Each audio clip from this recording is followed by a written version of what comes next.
Bumalik pala ako dito sa Ayala Malls, Arca South, dito sa aming probinsyudad ng Taguig. Siyempre para ma-feels ko naman yung yung vibes at saka ambience kapag gabi dito.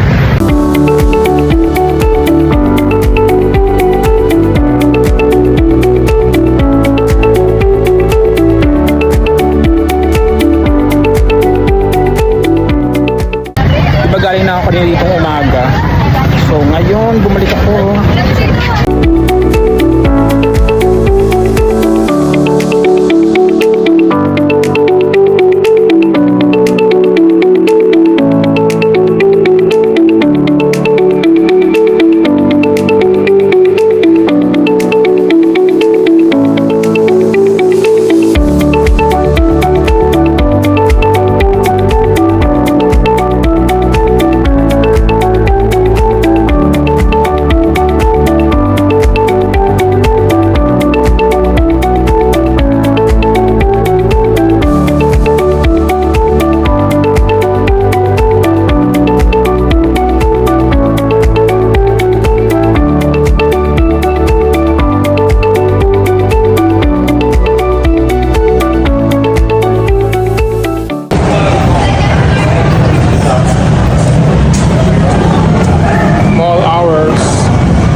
Few moments later.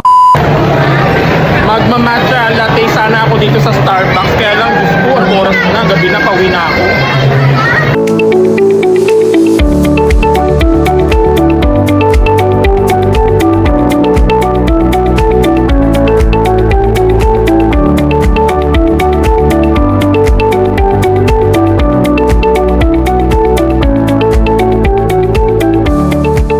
Few moments later. Ang daming tao dito sa nagbukas na side ng Ayala Malls, Arca South. Grabe, ito yung kabilang side naman, hindi pa nagbubukas to. Tinanong ko yung guard, wala pa daw sinasabi sa kanila kung kailan, pero this year pa rin daw. Grabe sa kabila, talagang gusto parang buong Taguig nandito. So, ayan lang. Uwi na ako. Bye!